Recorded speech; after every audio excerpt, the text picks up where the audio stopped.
Good evening and welcome to the Cover One Buffalo podcast. You were joining your host, Greg Tompsett, and tonight I've been trying to bring you guys people who make a difference, and the man who would make the most material difference for the defensive line is Joe Marino. Joe, how we doing, brother? You did that on purpose, didn't you? You said material right there on the outset because you heard me. I called you on that in my pod, man. Yeah, you're not wrong. Yeah, so I mean, it's funny when people do that, and Bruce got you with it. In the show, it's funny when it makes you kind of realize, like, I do say that a lot, don't I? Yep, that's your word. That's your word. Glad you went ahead and got the quota out of the way for the first minute. So now you can just focus in. I'd love to say it won't come up again, but it definitely will. For anybody who's joining in, obviously you guys know Joe, the host of Locked On Bills, host of Draft Dudes, does fantastic work for the Draft Network. For anybody who's not, please make sure you're checking him out at the Joe Marino. And obviously in the kind of work that we do, many of you guys are going to know him from his Bills fandom and his Bills work on Locked On Bills. But a lot of the core of what Joe does and what he brings to the football community is really in that in-depth draft work, and it's certainly how I connected with him and learned more about his work. So make sure you're checking that out. Joe, I know you just kind of got back from a little bit of a break with the family. What's coming up on Draft Dudes, and what's coming up on the overall Draft Network work? Well, right now we're starting week 5 of 6 weeks of intense study for 2021 prospects. So we're laying the foundation, getting to know these players. And I think it's such an important layer to evaluating players. If you only watched their last year in college, I think you're missing a key opportunity to understand where they've been. And so we like to get a really good foundation of notes in on players before the season starts. And so we're finishing up that work. And then after the week after next, we're starting pro scouting. So we're going to get into some deep dive stuff on the NFL teams and start previewing them. And so that's kind of what we're working on here. Obviously, hoping to get football as we normally get it, but there's some complications there. So, but we have no other choice but to move along in the way that we know to prepare for a season. And then I guess we'll be flexible from there. Yeah, it's certainly the same thing that I'm working through. Obviously, there's every once in a while I'll get days where I'm like, all right, I feel good. This is going well. Yeah. I see plans. I see things. Then all of a sudden some other headline will come out and be like, oh my God, we're not going to have football. So I just try to keep my mind focused that, okay, we're going to have football. The world is going to figure this out. I need something to point towards to keep myself motivated and focused. So we'll go forward with that idea here. Well, Greg, I was talking to my brother today, and we were saying it's like, be a great year to be like a Panthers fan. It's a throwaway year. You just want to get through it, get to the draft, get your quarterback. You've only got like 46% of your snaps returning from last year. Yeah. Who cares? This is not the year to be like one of those teams that could compete and be worried about, not having the season and, whether or not your continuity and all the things that the Bills have going for them going into the year, if it's going to matter or not. But let's hope for the best. Be optimistic, right? I like it. And honestly, one of the reasons for optimism is the show for tonight. So you guys know we've been going through this each week. Had an awesome show with Brandon Thorne last week going through the offensive line. And tonight, Joe and I spent our youthful years playing defensive line. Both of us, our favorite football player of all time is Bruce Smith. And I knew you were the man to bring on here to be able to talk through this. And honestly, one of the reasons that I think maybe is flying under the radar of why you should be excited and Bills fans should be excited about this Bills team is the unbelievable depth on this defensive line. And one of the first points I had thrown to you in, kind of our prep for the show was, did you realize the Bills had the number one spending on defensive line in the NFL before getting ready for this? I uncovered that fairly recently. I didn't know that until a couple weeks ago when I was doing some studies on other teams, and I was like, wow, the Bills are spending the most, and it's by a good measure, right? Like they're at 61 million. I think the next closest is in the low 50s, 53 million. So like, even if you take away Trent Murphy's 9.7, you're still in the top 3. So the Bills are 7.9 million ahead of the Browns, who are second. So if you cut Trent Murphy, you're barely in second place by $100,000. So it's we're gonna be one, and that's with the Browns making 0 moves and not releasing anybody. So it's very likely the Bills are ending this preseason or going into the season with the most spending on the defensive line. And as I was going through there and looking at that, it actually there's some weird snippets of how they got to that point, and that being able to have the most spending, but doing it without having a single player that was over $10 million is shocking. So I only found a handful of other teams in the NFL that didn't have over a $10 million player. Some of them are actually pretty good teams: Seattle, Tennessee, Minnesota. Many of those with some key players on rookie deals and things like that. But the Bills, there are 29 players in the NFL on defensive line making 10 million or more, just on the 2020 cap number. I'm sure depending on how you slice and dice it, an average number or base salary could be different, but there are 29 players who have a cap hit in 2020 of $10 million or more. And then the 30th, 31st, and 33rd players are Mario Addison, Trent Murphy, and Jerry Hughes, all right in a row. But it's interesting that they put together the most spending in the NFL, but are one of the rare teams to not have that. And I think that really speaks to the depth of the unit overall. Well, yeah. And as somebody who has a great appreciation for defensive line play, for depth, this is something that I really like about Brandon Beane. And he said it, man. Like, he said repeatedly that he values defensive line play. He values offensive line play. And it's one thing to say it, but then it's another thing to have your budget, if you will, reflect that. And I also like that these top four guys, Addison, Murphy, Hughes, Latulele, they have pretty manageable situations in terms of the Bills aren't stuck with those guys for a long time. And there's flexibility to get out of those deals. And it's not like this is going to be a burden on their cap for years and years to come. They have aging veterans that are paid handsomely, but there's also a lot of really good young talent here that isn't. And so I like both the short-term and the long-term makeup of how this cap allocation is dispersed. Yeah, I mean, a lot of these shows we've been going through and talking about, obviously you and I spent the last 20 years where, one of the first things you did every March or so was, okay, which guy has the most palatable cap hit that we can afford to cut, and trying to find the contracts you could get rid of. And it was so hard. I constantly had to go back at people on Twitter to be like, hey, we took that medicine. We don't have to make those kind of decisions anymore. Not that it's not a tiebreaker. And, we talked about that on the Kicker show. There's a gentleman we'll talk about tonight that maybe is a factor. But even some of the other ones, you talk about the rework they did on Star, they made it a more palatable number, and he's pretty much here guaranteed this year and next year. Now there's really no financial incentive to get rid of him. The Tyler Croft deal, they did the same thing. They kind of made some of those adjustments. It's just so rare that you're not constantly having to look at that number and be like, hey, who can we most afford to be able to cut, because it would still hurt, but we need that money. And it's just such a weird situation that Brandon Beane has, he did take an NFL record dead cap hit to get us to that point, but now hasn't done what many other desperate GMs would have done, which would be flurry of spending to try to, protect his job or try to make one big push for an all-in run for the playoffs. He's sustainably built this. So there's veteran players. This isn't a youthful group per se, but they're all on palatable deals, manageable deals. If they do go south, whether it be based on age, an unfortunate injury, or just a drop in performance, you can make those adjustments. So it's interesting to be able to take a look at that kind of view. And as we've done each of these shows, we've tried to kind of start at the bottom and work our way up from a talent standpoint. So we'll start with some of the lower level guys.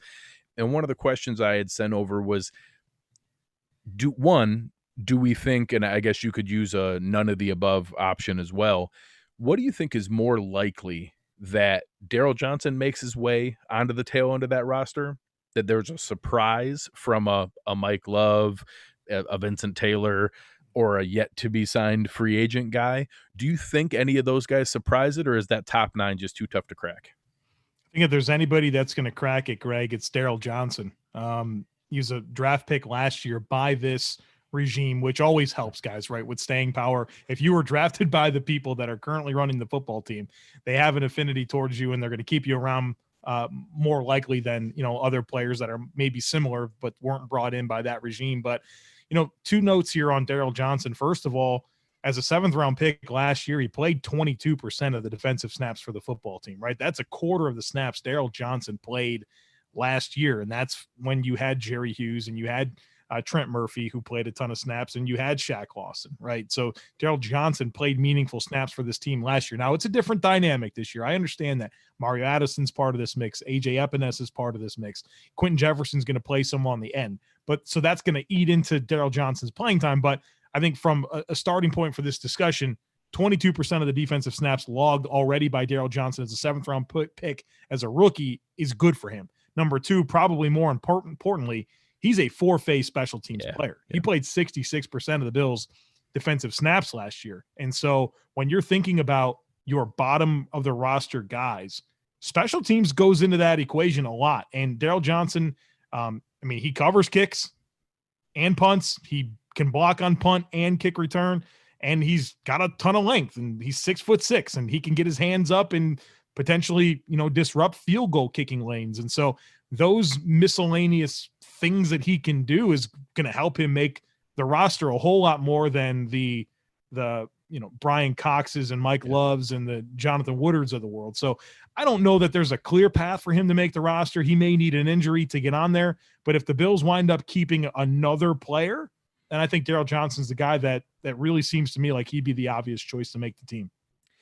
I think there's so many check boxes of the things that have happened over the past couple months, and with the CBA change and then the potential shifts that we might see. I haven't gone into this in depth on the show, but I've been kind of marinating on what do I think is going to be different. And one of the things that I think could be a sneaky benefit, and it's just simply a peripheral element of all the sadly bad things going on around us, is that I don't think teams are going to be as apt to put in the flurry of waiver claims that we've seen in the past. I think there's going to be a lot of comfort in knowing who you have in house.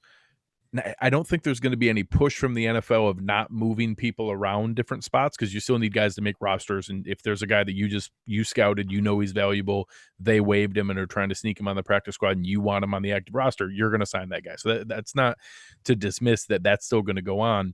But some of the little cherry picking stuff that would go on, I kind of think there's going to be a little bit less this year, and that every team, it seems like it's inevitable we're going to get a temporary expansion of the practice squad, that they're going to have some mechanism for keeping more players around.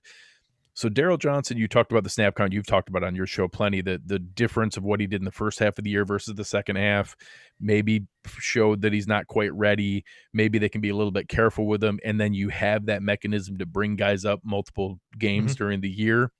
I really hope he's the guy that we can hide in that bucket on practice squad and be able to bring back up. And he's realistic. Mike Love's probably an easy one to do that is more likely to make it through there. But those are the kind of guys that I could see sticking around, being there. Part of Vincent Taylor, another one that if something happens there, you can bring them up. It's unlikely they get snagged. And Daryl Johnson's in that kind of danger zone of that, but I'm hoping that some of the flaws he showed in the second half of the year took a little luster off of that, and that we can hide him for one more set. And then as some of these contracts expire, maybe he gets that next year development of the third year. He's ready for a full year of roster activity. Another note on Johnson. He's 6'6", 253 coming out of North Carolina A&T. How much do you think that guy's going to benefit from having a year removed from that with the Bills' strength and conditioning staff and flesh, working on his frame and maximizing his physical gifts?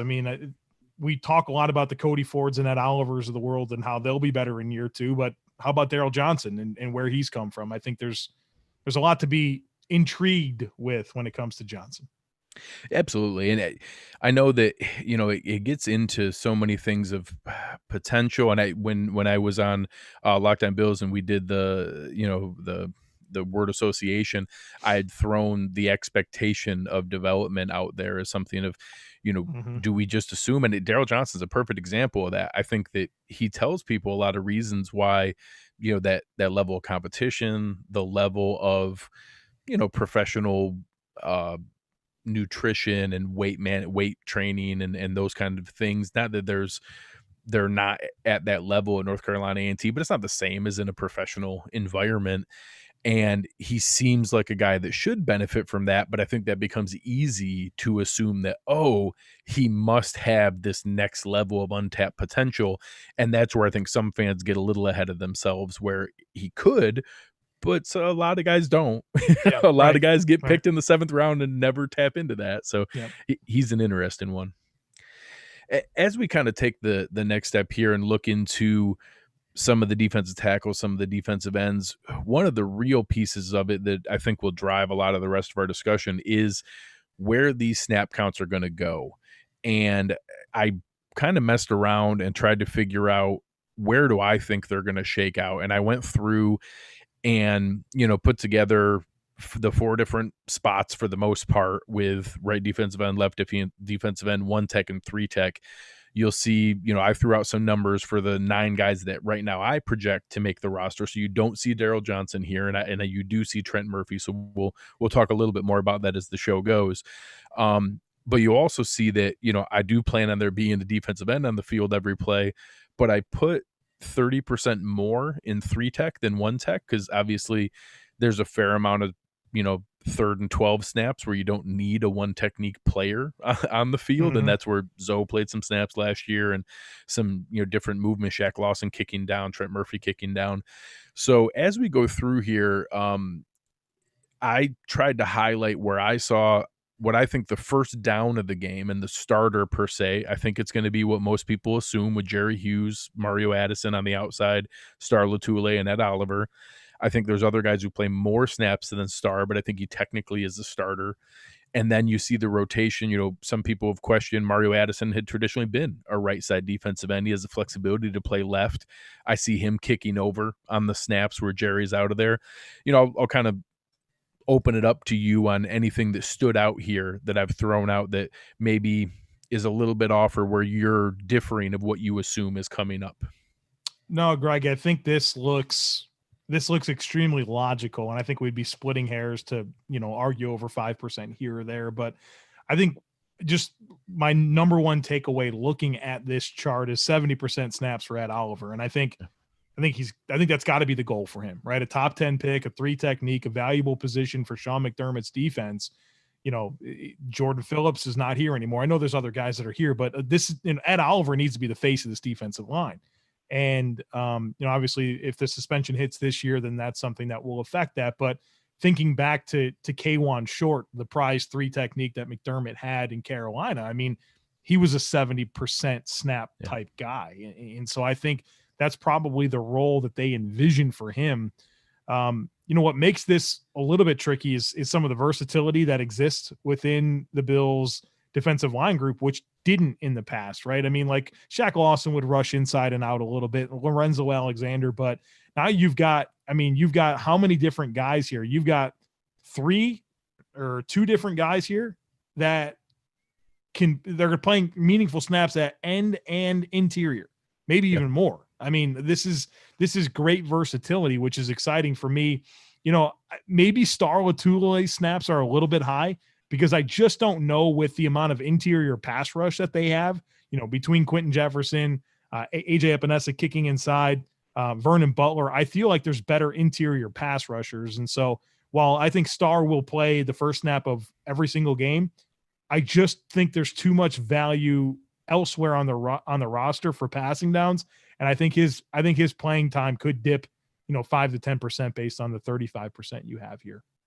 It's funny. I adjusted that number twice while I was doing this. I started at 45, and then I made it 40, and then I made it 35, and I was like, yeah. It's going to be interesting. Obviously, I think he becomes a whipping boy to the point that I end up being an apologist for him in that, hey, he's not as bad as you guys are making him out to be. I've done the same thing with Trent Murphy. Like, hey, I'm just as frustrated as some of you guys are, but you guys talk as though because he's overpaid that he's a bum and doesn't deserve to be on an NFL roster. If we cut either of those guys, they'd be unemployed for like a day. Right. They'd get another roster spot. They're NFL caliber players. Sure, they were overpaid, but that doesn't mean they're bums. So, like, no, Star's not great, but he's not terrible. Like, he's decent at his role, and it is a limited role. He's not versatile. As a matter of fact, he's probably the only defensive tackle who doesn't really have any versatility not to play another role. Not that at Oliver we wanted a one tech, but that's pretty much what he did at Houston, and showed that he could simply, throw guys around and hold the point and then penetrate. So it's interesting what that's going to net out to be. And I mean, he still did play consistently 40, 45, plenty of games over 50% snaps last year. So that will be a step back this year in doing that. And I obviously projected about a 10% step back here, and it easily could be 15%. I think a lot of it has to do with Harrison.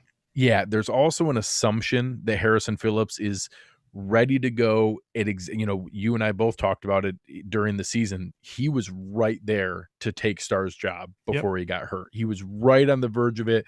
The game before, I want to say they were close to 50-50 in snaps, not 50% total, but they were playing about the same amount of snaps, and some of the key drives, Harrison was the one put back out there.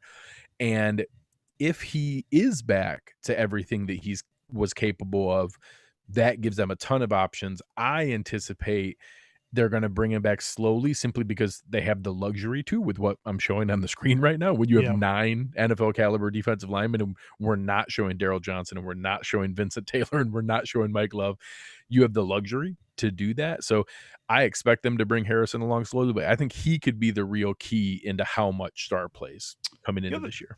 Other layer to this that will play itself out is that just naturally some guys are going to play better than we expect this year, and some guys are going to play worse than we expect. And the guys, if Quinton Jefferson's balling out and having, making splash plays, he's going to get more playing time. And I think that's going to make for great competition, and guys are going to be always at their best and they'll be fresh. But, I think when you go into the year and you think most likely outcome, this looks really good, but I think naturally, maybe Vernon Butler has a career year and he winds up playing 40%. That's the type of stuff that, we'll have to see how it plays out, but I can see there being some dynamics like that.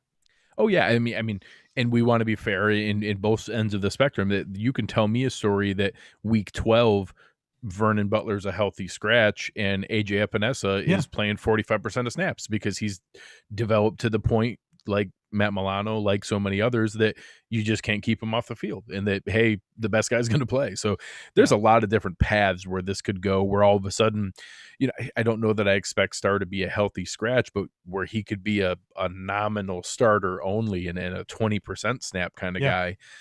You can paint me a picture where that ends up being the combination that we run into here. Well, and I mean, are you going to dress 9 defensive linemen every week? Yeah. Probably not, man.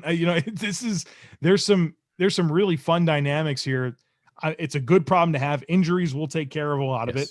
But McDermott hasn't had this since he's been in Buffalo, and they chose to let Shaq Lawson and Jordan Phillips go. And obviously retooled with Addison and Jefferson and drafting AJ Epinesa and Vernon Butler. So this type of depth is unprecedented for Sean McDermott. And I cannot wait to see how that impacts this defense. And, we talk about the staying power of the defense. When I talk about reasons I believe this defense can continue to be at an elite level this year, which is hard to do, right? Defensive success is hard to sustain. I point to this, and this gives me a lot of hope. Well, yeah. And obviously it's hard. I think you do a great job in trying to remain objective. I think you've shown that in your division rankings. I think it's easy. I can't imagine the kind of feedback that you get on some of those when you pick the Bills to be second, third, fourth in some of the position groups. But I think it shows you're genuinely trying to analyze depth, be objective. I can't tell you, to have somebody that I respect as much as Brandon Thorne put out some of the messages he did in the last couple of days after our show about the parallels he saw in the depth Howie Rosamond built in the Eagles Super Bowl run, on just going 7, 8, 9, 10 deep on both sides of the line. And that there's just not that many teams that can say they have 20 NFL caliber linemen between the two lines, and that the Bills do. And that for sure might never matter more than it does in a season like this, where NFL injuries were always going to happen, and now we're throwing an unprecedented risk in there where people could miss games that we just don't anticipate at all. Having that level of depth could be a differentiating factor that fans don't even realize. So if we throw Daryl Johnson onto that list of defensive linemen, that's 10. The Bills have 11 offensive linemen that were rostered last year. Yeah. So yeah, you're over 20. You have the 9 that you had on your team last year, plus Daryl Williams and Evan Boehm, who were rostered by Carolina and Miami respectively, plus this crop of defensive linemen. Obviously AJ Epinesa doesn't count towards that, but I mean he's going to be rostered. Oh yeah. It's depth in the trenches is exactly what you want going into this year. Yeah.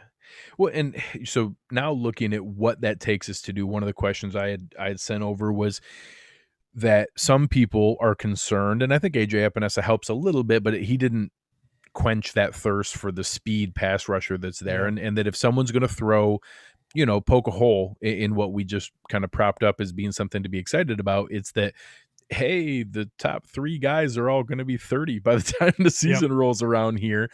How do you balance the risk of that versus how much can be mitigated by the depth itself and the ability to rotate? Yeah, these guys are going to be fresh. I mean, naturally, that's the obvious argument. But what I would point to here is think about sacks that you watch in the NFL. It's not always just a guy running a circle around an offensive tackle and applying heat. There's other ways to create pressure on the quarterback, and that was something I addressed last week on my podcast. It was a question about AJ Epinesa and how he's stiff, and I'm like, well, flexibility never mattered to AJ Epinesa. It's not why he ever won and beat a block in college. It won't be why he beats blocks in the NFL.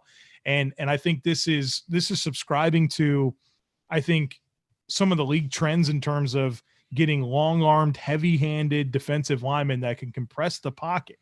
And when you can do that and you get that quarterback stuck in their spot, you have situations where it's a quick disengage and finish. And how many times the 2018 defense really just drove me crazy, because I thought Jerry Hughes maybe had his best year with Buffalo in 2018, and he was getting pressure all day long, but there was never any other pressure, right? The quarterback can step up, the quarterback can flee. And so Jerry Hughes's pressure was wasted. Now you have guys that can come from multiple directions and collapse that pocket around the quarterback, and it's just going to be more difficult for them to get off script and improvise and make throws outside of structure. And so I guess I'd rather have this than too much speed. I mean, you can have speed rushers and they just fly up the field, your quarterback steps up, or they have very easy escape lanes left and right. I think if you're going to have too much of one thing and not enough speed, like this is the way you'd want that construction to go. And plus I do think, you're talking about fresh legs all game long, and that will help you have speed that doesn't exist because you're just fresh, and that's going to help. Yeah, and you add that in there is some legitimate question of some guys being long in the tooth, but there's also plenty of youth coming up the other direction. This is just a second contract for Vernon Butler. Quinton Jefferson's very young. Harrison Phillips very young. Ed Oliver obviously is just coming into his second year. There's plenty of pieces here where we can still see another step forward developmentally, and that they're able to show more than what we've seen previously to offset any degradation you see from the guys at the top. And that if you're able to manage that, I had brought that up when, I don't think I was alone to have a little sticker shock when I saw the numbers on the Mario Addison deal, but that I was at least a little bit more comfortable with that on two ends of the spectrum. That one, it's going to be the Bills' choice if he sees all those numbers, because there are easy outs in the contract, very easy out in the third year and a palatable out next year if they need to. So obviously I hope that's not the case. I hope that it's because they're able to maximize his value, because we only need 55-60% of the saps. Let's say it's 60% this year. AJ Epinesa takes another step forward next year, it's 55-50. In the third year, it's 45-50. And we're maximizing that because he's able to stay fresh and be on the field to do what he needs to do. We get all 3 years out of it, and we don't mind that we paid a little bit of a premium on the front end, and then the number comes down as Epinesa is ready to take more of those reps. Those are the kind of things that I think really speaks to how strategic and disciplined Brandon Beane is, and that every single show that we're doing here, it's, I went through the linebackers and I showed where the contracts lined up for exactly when AJ Klein's money comes off the deal and when that's ready to step into the extensions for the other areas. Every single show that we've done, it just speaks to how layered and strategic Brandon Beane and his whole staff. He's not alone. Joe Shane, Dan Morgan, everyone that, Malik Boyd and Lake Dawson, and so many bright minds in that front office have perfectly set up each of these groups to be ready for when that next wave comes through. And, I think that this defensive line is the best example of what they've done. And obviously that's easy when you're spending the most money in the NFL at a spot. So it should look good when you're spending the most money. Yep. But it really speaks to what they've built and what they have in mind. The interesting thing about the age here, I think it's easy to look at Mario Addison, right? Is 32, 33, something like that. He'll be 33 very soon. He played the most snaps of his career last year. I mean, he's played nearly 700 snaps a year every year since 2017. I mean, and he's been productive. So it's not like things are not trending towards him being an aging player. And I'll throw some names at you, and I'm not trying to put Addison at this level, but I am trying to give you examples of guys that have rushed the passer into their late 30s. When you look at Terrell Suggs, you look at Dwight Freeney and Justin Houston. Bruce Smith played a long time, 20 years in the league, right? He had to get that 200 sacks. I mean, so pass rush is not a spot where at a certain age, like at running back, you're pretty much done at a certain point. These pass rushers can go later in the career, especially when they're able to become more niche players and not necessarily play every single down. And I think this has created the opportunity for Mario Addison, for a Jerry Hughes, to get the most out of them at this point in their respective careers.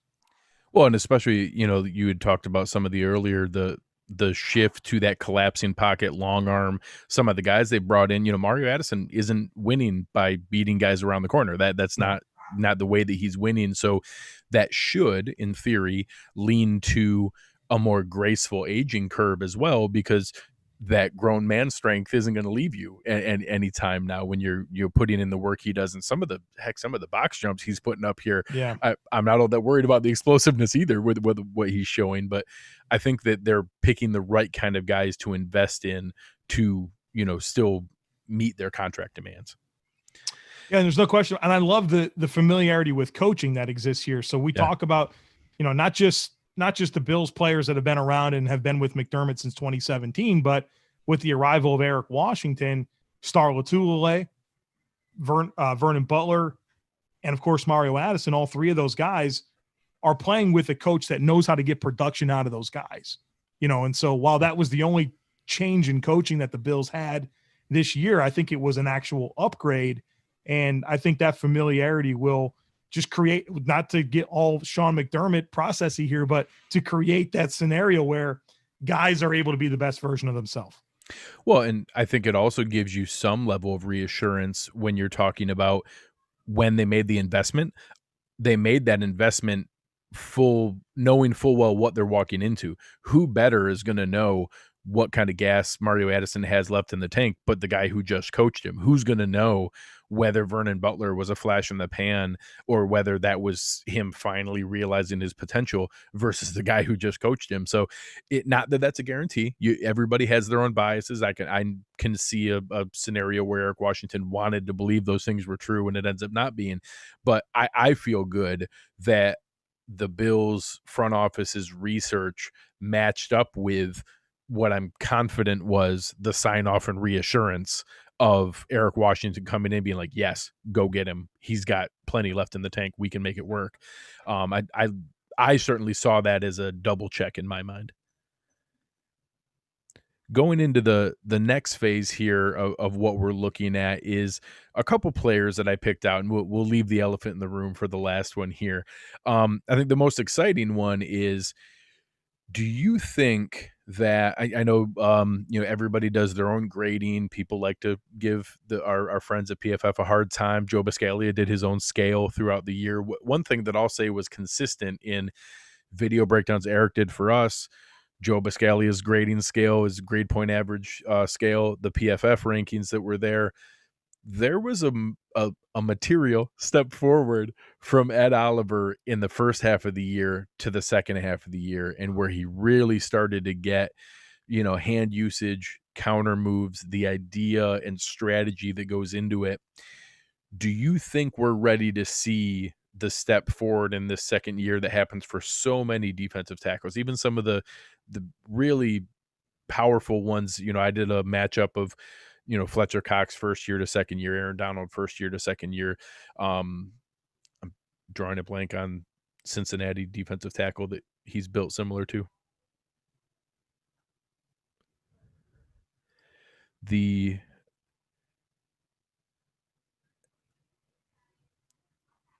going to be able to put it together here. Geno Atkins. Geno Atkins. Thank you. Good Lord. Sorry, I muted myself to take a sip of water, and I no, you're good. You're good. Couldn't unmute myself. Yeah, I need to pay closer attention to it. Being able to put that together and what Ed Oliver can do, and that, most, even the star defensive tackles and real disruptors in the league, very few of them, Aaron Donald's a freak of nature. Most humans don't come out in their rookie year a defensive tackle doing that, but they show progress as the year goes. And then for most of them, if you're going to be a true differentiator, that second year really was the step forward. Do you think there's legitimate reason to see that this year in Ed Oliver, and that Bills fans have reason to be hopeful for that? Yeah, and I think the growth, there was notable growth last year, which is exciting, but for Ed Oliver, man, I think it's important to talk about where he came from at Houston, where he was playing nose tackle in an even front. It was like, I don't know how familiar listeners are going to be with like watching high school football and even middle school football. Whenever you went up against like a wing T offense or these just run the ball all day long offenses that you see in middle and high school football, you kind of put this twitchy little guy over the center and just ask him to go every single play and just try to just collision that center over and over and over again to disrupt the timing of the plays. That's what Ed Oliver did at Houston. So you can imagine jumping to a 3 technique role in the NFL, how different that is compared to what he was asked to do in college. And so not only is it a different position in terms of your keys stylistically, the way you play the game there, but also the technique that's required to beat blocks as a 3 technique in the NFL versus a nose tackle for Houston against the AAC blockers. And so there's a big adjustment there that already exists. And so Ed, after a season of playing 3 technique, having chances to get coached at the pro level, obviously now an off season here where there's probably been a lot of mental stuff here and a lot of alignment type stuff and whatever he's doing to prepare for the season, he's just going to be so much better entering this year for all the reasons I just mentioned. And I think you just have to remember what he came from and what he was asked to do in a short period of time and how much more equipped he's going to be to do that in 2020.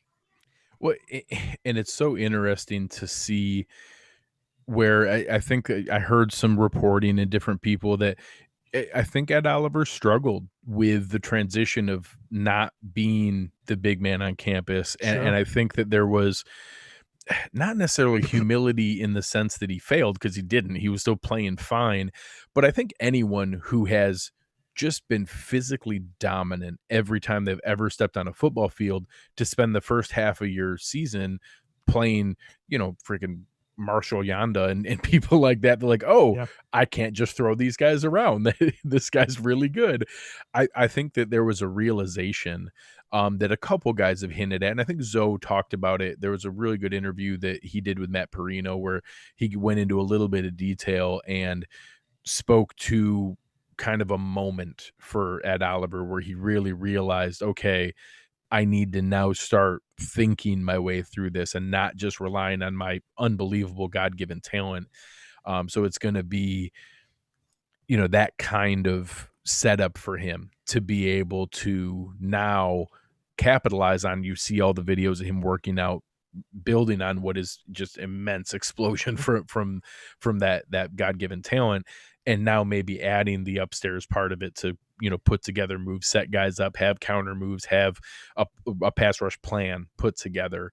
And that if we do see that, the cascading effect, like you said, how quarterbacks get the ball out, you can't have that looping long pass rush all the time. The Aaron Donalds of the world, those disruptors up the middle, have even more benefit that now, if Jerry Hughes has the good season, if Mario Addison's there, if we have Quinton Jefferson or AJ Epinesa collapsing the pocket there, and Ed Oliver's also disrupting those things, there's nowhere for that quarterback to go. His domino effect on the rest of the D-line could be immense. Let me share. You said something there that triggered a memory of mine. You mentioned about how Ed Oliver, big man on campus at Houston, obviously his whole life spent in the Houston area, wanted to be loyal to the soil, and he went to Houston. And so I went and saw Ed Oliver play in 2018 when he came to East Carolina, and you know, I didn't know that he was going to be a Bill at the time. Obviously, I just knew that he, you know, when the original odds came out to be the number one pick in the 2018 NFL draft or the 2019 NFL draft, Ed Oliver had the best odds to be the number one pick. Yeah. And so when I saw that he was going to play a game in East Carolina in Greenville, 4.5 hours from my house, I said, I got to get to that game. So I applied and got credentials and got to get on the field. And, you know, my objective there was Ed Oliver. I wanted to study Ed Oliver and everything about him. And so I made sure that I was on the field before pregame warmups because I want to see how he was.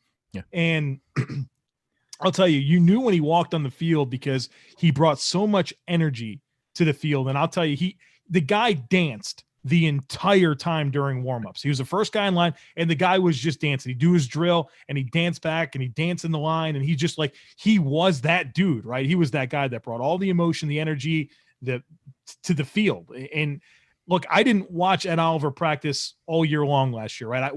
I was at the practices with you. We went to the joint practices when they were in Spartanburg against Carolina, and that was not the same Ed Oliver that I watched at Houston. That was so loose and so confident and so, like, not that he played bad, but just his mannerisms, and I expect that to an extent. But you have to think about Ed Oliver when he was at his best. It was when he was loose and when he was confident and those types of things. And I'm sure that acclimation played into it. And I hope that Ed Oliver kind of is able to find that again. And I think that he'll be a better player for it. And I mean, I can only imagine what it's like going from, you know, Houston to the Bills and being a top 10 pick and all that goes into it. And I hopefully, now that things are more normal for him, that he can be a little bit more of his true self. And obviously that turned into being a more productive player. Yeah, and I think, you know, Ron brought it up in the chat here about him even losing his starting spot at one point. And I certainly think that I think McDermott loves having that opportunity to, you know, kind of have that humbling moment for a number one pick. And that it really, I think it worked, and it showed that he bought in and is ready to do that. And obviously we know the news from this offseason and, you know, the DUI, which is a real shame from a maturity and decision-making standpoint. But again, focusing on the football piece of that, I'm hoping he's able to take that as a wake-up call and to, you know, make some better decisions and to stay focused on what he needs to be, because he has an immense amount of talent in front of him. So it would be a shame to see poor decisions off the field impact the potential that he has, you know, looking forward. The next person that we wanted to get into, and that I think is, you know, has been thrown out there. You talk to any Seahawks fan about how upset they were about losing him, that I don't know that Bills fans really realize what we stumbled into getting a player like Quinton Jefferson here and being able to have the versatility that he brings here. And I'm doing a joint show coming up this week with a special guest that's going to be fun on another platform, talking about just replacing some of the guys we lost last year. And I think Quinton Jefferson on the defensive line is almost more of a replacement for Zoe than some of the other guys, because of how he can bounce around to the other spots and plug in at so many different places. What do you think we're going to see as we get into this year from a guy like Quinton Jefferson that probably wasn't on a ton of Bills fans' radar coming into this offseason? Well, I think the versatility is where you start with him. I mean, he's 6'4", 290, 300 pounds, runs 4.95, has long arms, and he can play end and he can play on the inside. And he's so athletic. And he's got so many great physical traits that it opens up a world of possibilities that you can do with him. You can get him involved on different stunts, different presser packages where he may line up as a 5 tech, but rush the B gap. And you feel comfortable that he can rush and defend the run from the inside and outside. And I think that just creates more multiplicity with what you can do up front. And I mean, he's been a very disruptive player. He just, I mean, he's played a fair amount. I mean, he played 730 snaps last year. Oh, yeah. It's not like he's not getting playing time. It's just he's not getting the notoriety. And I think the Bills maybe lucked into one here where we look back and say, I don't know how we got this guy, but we're glad we do. And he brings physical, really exciting physical package to the table. And I just think it opens up a lot of possibilities for what the Bills can do. I mean, I think about packages of, I mean, Ed Oliver and Quinton Jefferson rushing from the interior with Hughes and Addison on the outside. I mean, that's really talented pass rush. And while the Bills may not have speed off the edge, they got plenty of it in your face. And I'd argue that's more important. Well, and think about it before when we would go with those, people call them a NASCAR package or whatever it is, where you would go, hey, we're thinking more pass rush here. And then all of a sudden you have a team that's like, okay, well, we got you. We're going to now audible into this. And we have the right personnel on the field to now try to punch you in the mouth. Imagine trying to do that if the 4 defensive linemen are AJ Epinesa, Quinton Jefferson, Ed Oliver, and Mario Addison. Like, hey, we can still come get you, but yeah, sure, try to run the ball. That's fine. It's going to be interesting of what that allows them to do, and that I'm sure you and I'll probably talk about this later on this offseason, that I have a feeling we're going to see a couple teams mirror a little bit more of what the Titans did. I have a feeling one in our division is about to do it and try to zag while the rest of the league is zigging with more nickel packages, more converted safeties at linebacker, and try to turn into a more versatile running team, and that you're going to need to be able to still stop the run. And it's not going to be more important than the pass. It's not all of a sudden going to do that, but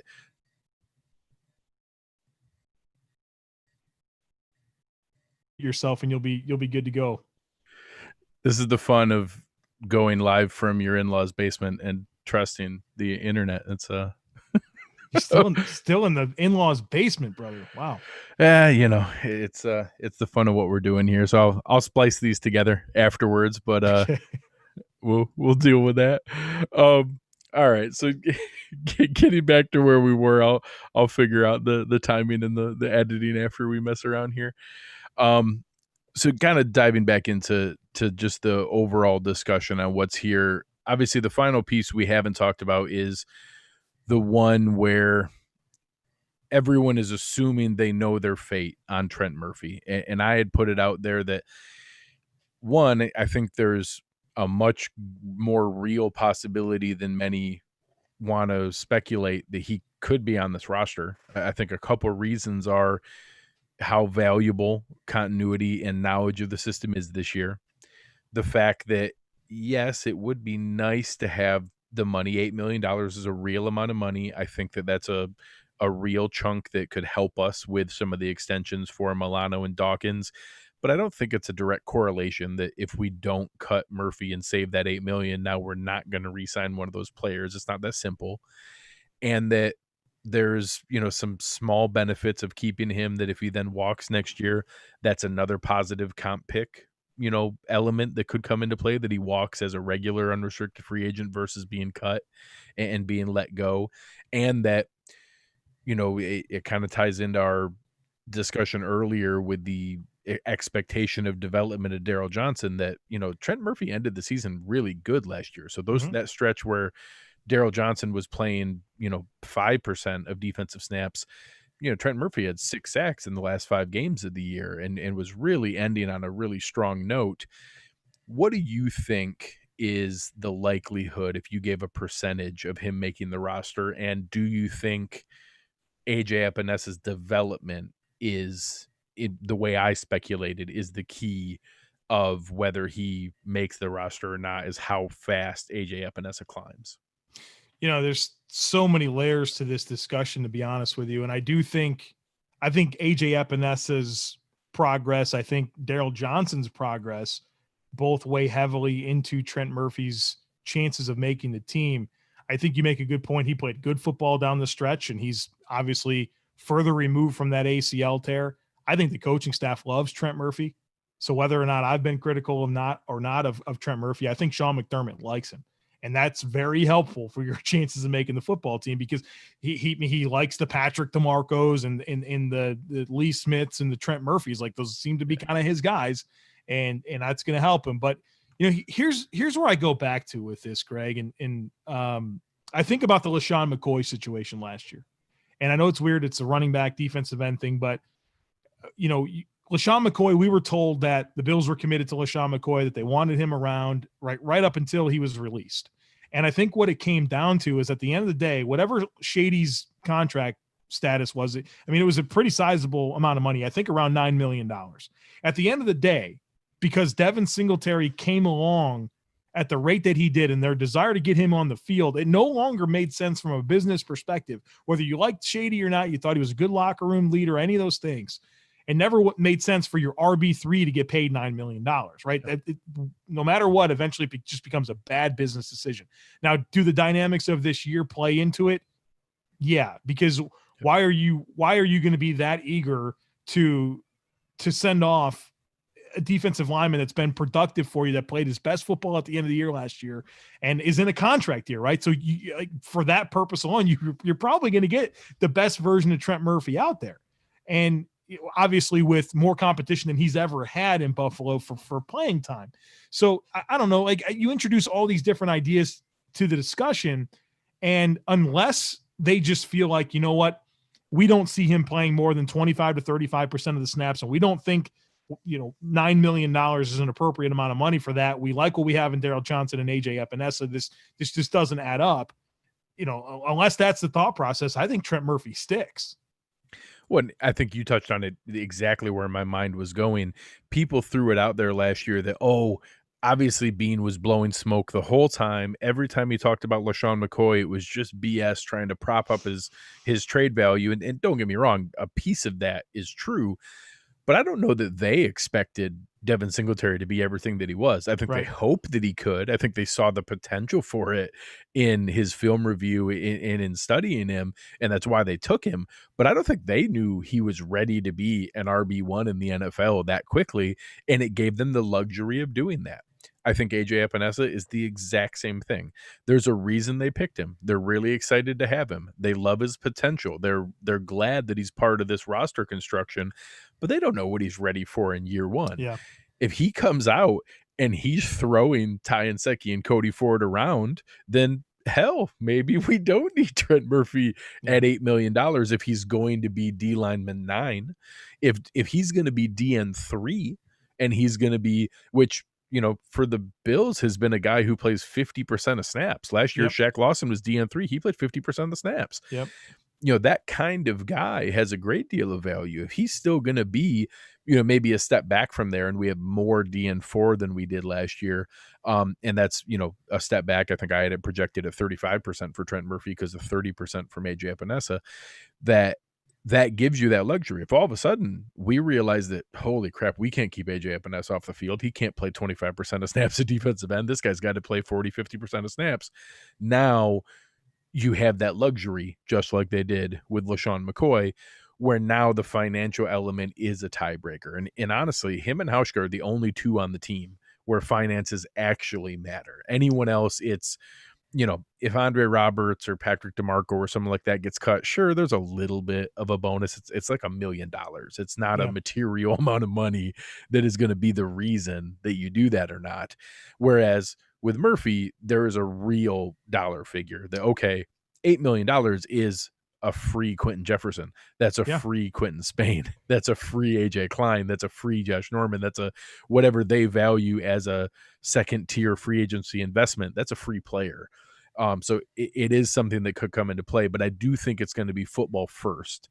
They don't need to make a financial decision. They're not driven to that. They don't, like I said, there's not a direct correlation that, if we don't cut him, that means we have to let Milano or Dawkins walk. There is lots of scenarios where Trent Murphy finishes this year as a Buffalo Bill, and then we re-sign both Dawkins and Milano. That's very much in play. Like I said, I think that you're spot on, that it's going to be a direct correlation of, does AJ Epinesa show more than what we're thinking right off the bat, and does that give us that luxury or a surprise step forward in year 2 from Daryl Johnson? Well, I thought similar things last year about not just Lesean McCoy, but Charles Clay. I was like, the Bills don't have to cut these guys. There's nothing restrictive about them.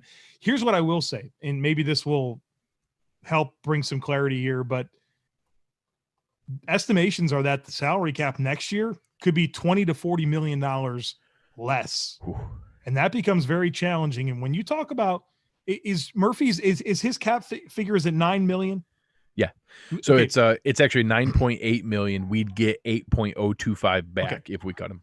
So it's the rollover cap. That's, and the Bills are in good shape. I think they got a tick over 20 million right now going into the year. They're in good shape, but that could all of a sudden be 28 million. And, based on how things go, like that legitimately rolls over to the next season. And when you're talking about a situation where the Bills are not necessarily as flexible as they were this past year with cap, you've got Dawkins and Milano to deal with. That 8 million all of a sudden, it becomes something that would be very helpful if the cap gets slashed for next year based on losses.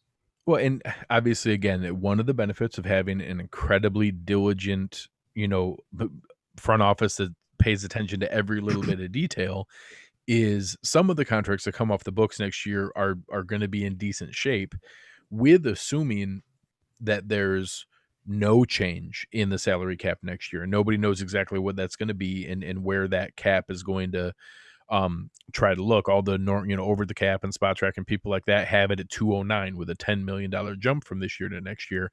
All of the projections that I'm seeing the same thing as you are. I have a feeling they're going to reach some kind of agreement that most of the most powerful owners who have the most sway in that room are also some of the ones who will be disproportionately penalized if they simply take the equation of, well, this is how much revenue we made. That's how much salary cap we have. Jerry Jones, I guess you're going to have to cut Amari Cooper and Ezekiel Elliott. And that I have a feeling some kind of amnesty year is going to be put in place where there's simply an agreement that, hey, the cap's not going to go up. Everybody's going to have to take a little bit of medicine here because plenty of teams budgeted to get an extra $10 million, and now we're not going to get that. But we're all going to agree that it's in everyone's best interest, including the players, because the NFLPA doesn't want them taking $20 million for each team out of the pool either. And that they're going to agree that, hey, we're going to roll over the 2020 cap into 2021 and simply hold the line and not have an increase, but we're not going to force every team to make 20 million in cuts to meet an artificial number that if we cut those players, there's no money to sign them either. So literally no one benefits from this. I have a feeling there's going to be some amnesty equation 1 year something. Maybe they'll agree. The owners aren't going to want to give money away. So maybe they agree to pull some money forward out of future years and that they're going to say, hey, we would have gone down 20 million. We're going to take 10 million out of the increases for the next 2 years that would come from the TV deals. And we're going to, fast forward those to now. And then we only go up 10 million each of the next 2 years versus 20 million that it would have been with the huge TV contract money. There's smarter people than me that'll come up with those equations. I have a feeling that's going to be in place. But with the way the Bills roster is structured, if they only roll over 20 and the other contracts come off the books, they can still extend Dawkins and Milano, keep most of the rest of the roster together and be less painful than some of the other organizations. They still have some painful decisions, but they can actually keep most of this band back together and survive what could be a really tough spring next year for some teams.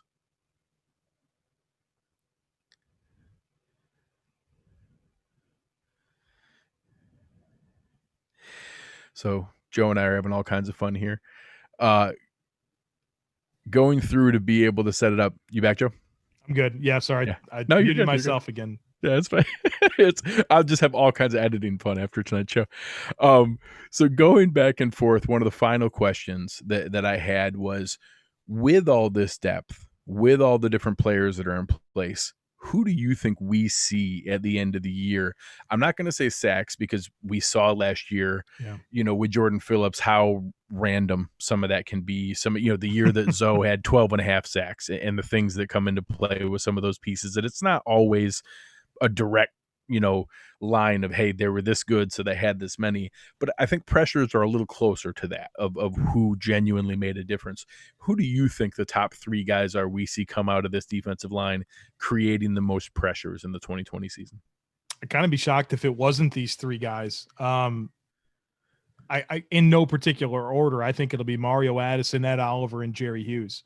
You know, I'll expand on Jerry Hughes. We've talked a lot about Addison and Oliver, but Jerry Hughes, the more we learn about last year, the more we learn he was hurt, right? I mean, It was a thumb, a groin, if I'm not mistaken, a hamstring, all of these different injuries. He never was on the injury report, but all of a sudden you follow the guy on Instagram and the guy's got a different cast on every week after the season because he's having all these procedures done.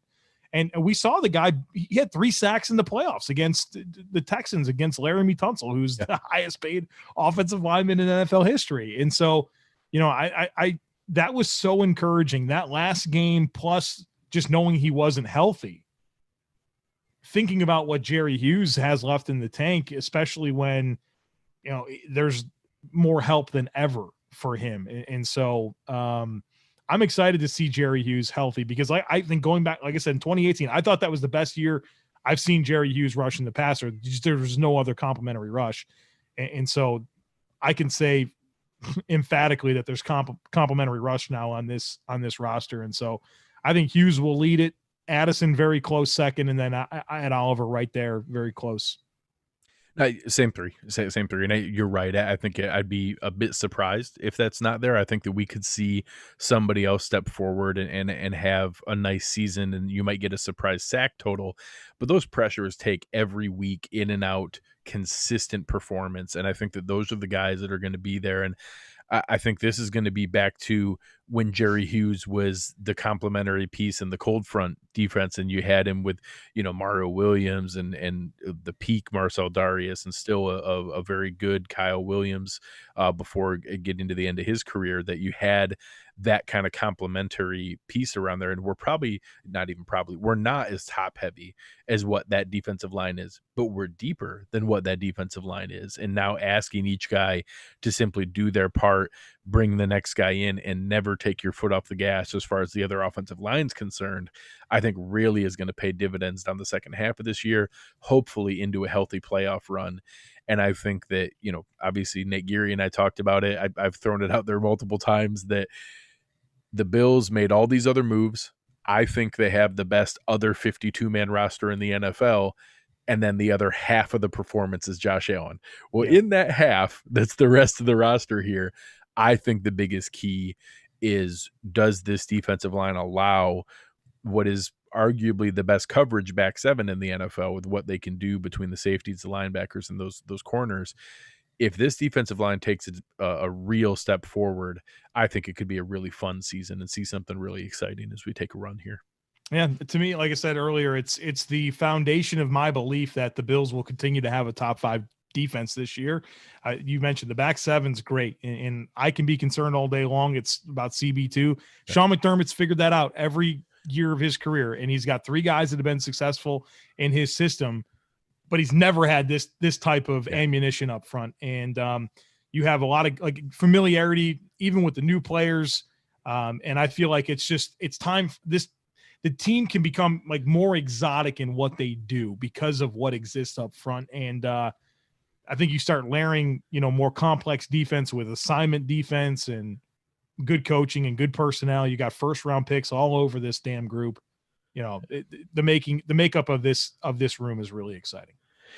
I agree. And I think it's reason for Bills fans to be excited. Obviously, we're going to continue doing these shows as we go the rest of the way, all the way up through when the preseason was supposed to start. The more that I read now, I'm expecting there to be very little to no preseason. We'll see what comes of there. So we'll continue with these all the way up through into early August, and then transition into the rest of the lead up into what will hopefully be a regular NFL season.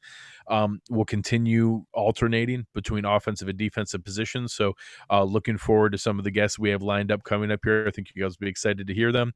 You were awesome tonight, Joe. Appreciate it. A lot of fun that we had with some of the technical difficulties, but some good discussion for everybody to check out.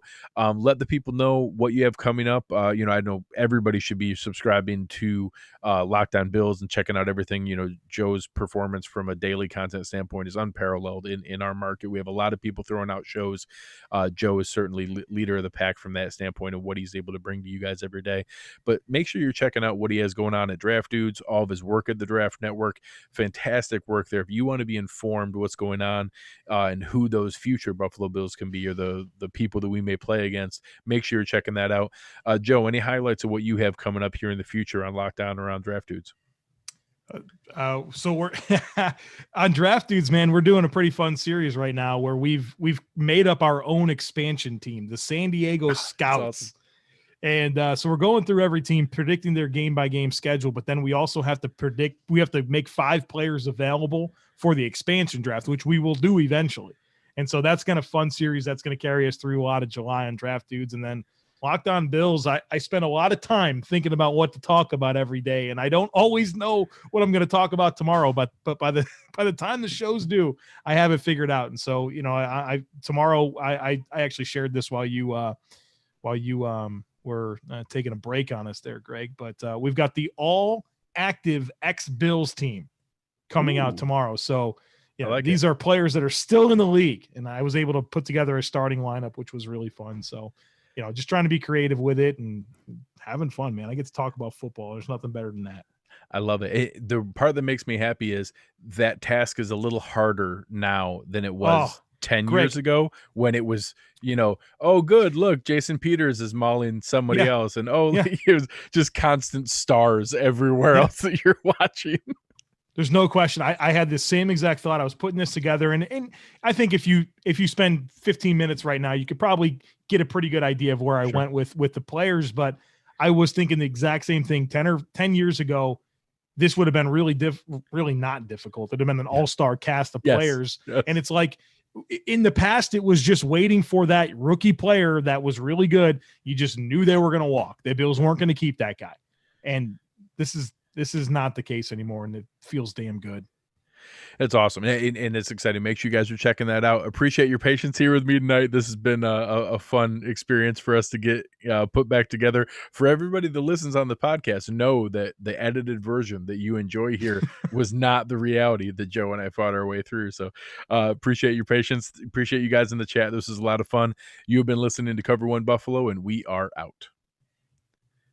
All right. Appreciate it, brother. No problem. I thought about, I know that we're still live. There's people here. I won't say anything weird, but I had a choice